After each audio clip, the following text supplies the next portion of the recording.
उत्तर प्रदेश के ज्योति मौर्य की घटना की चर्चा अभी थमी नहीं थी कि मुजफ्फरपुर में एक और ज्योति का कारनामा सामने आ गया। कहानी 2005 से शुरू होती है, जब मुजफ्फरपुर के सदर थाना क्षेत्र के सुभाष नगर के रहने वाले प्रियरंजन की अपने ही मोहल्ले की लड़की से आंखें चार हो गई। लड़की का नाम ज्योति है और वह दोनों 2009 में घर से भागकर शादी कर लिए। घर से भागकर गुड़गांव पहुंचे और दोनों ने प्राइवेट नौकरी कर अपना घर बसा लिया। कुछ दिनों के बाद ज्योति ने आगे पढ़ने की इच्छा जताई और पति प्रियरंजन ने अपनी जमीन बेची और दोस्तों से कर्ज लिया। गुड़गांव में कोचिंग सेंटर में दरोगा की तैयारी होने लगी और वही उसने कई प्राइवेट नौकरी भी की। कुछ दिनों के बाद प्रियरंजन और ज्योति मुजफ्फरपुर चले आए।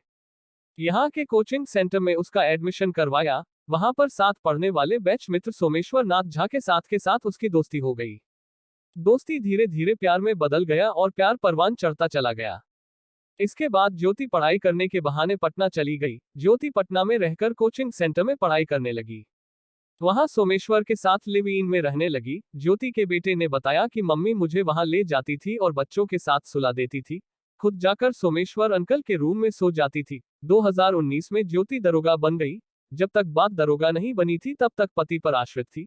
अब ज्योति पर आरोप है कि जब से वह दरोगा बनी है वह अपने पति को छोड़ अपने एक बैचमेट दरोगा के साथ रहना चाह रही है। साथ ही प्रियरंजन को जान से मारने का धमकी भी दे रही है। पति प्रियरंजन अपनी कहानी सुनाते हुए मीडिया के सामने न्याय की गुहार लगा रहे हैं।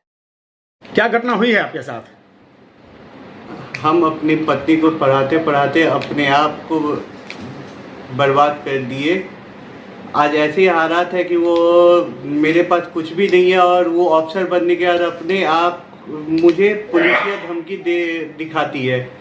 मुझे फ़ोन करके धमकी देते रहती है, प्लस मेरे घर पे आके मेरी माँ और इन लोगों को पुलिस के साथ आके धमकाते रहती है, गाली गलौज करते रहती है और फ़ोन करके जान से मारने की धमकी भी देते रहती है। ऐसा हालात हो गया कि हम अपने बच्चे को छोड़ के न बाहर जा सकते हैं न हम अपने काम पे जा सकते हैं। छोटे मोटे काम करके हम अपने गुजारा कर रहे हैं। न हम सुबह के डर लगता है कि सुबह हम जाके काम करें, कहीं मेरे साथ कुछ हो ना जाए। मेरे एक ही मोहल्ले में उसका घर भी है। मेरा सारा लोग मुझे धमकी देते रहता है। घर से बाहर निकलते जब देखता है तो मुझे धमकाते रहता है। हालात ये है कि अब मैं काम पे भी नहीं जा पा रहा हूँ।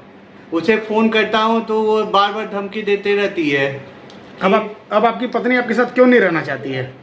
उसका किसी और के साथ रिलेशन में रहती है जो उसी के साथ उसी के बैच में काम करता है। सोमेश्वर नाम का लड़का है, सोमेश्वर नाथ झा। क्या करते हैं वो भी सब इंस्पेक्टर 2019 बैच का ही है। ज्वाइनिंग से पहले तक तो वो मेरे ऊपर आश्रित थी, लेकिन ज्वाइनिंग के बाद वो जैसे ज्वाइनिंग हुआ वो मुझे भूल गई और मेरे बच्चे को भूल गई। आज ये हालत है कि बच्चा मेरे साथ रहता है और बच्चे पे भी ना वो उसे कुछ ये नहीं।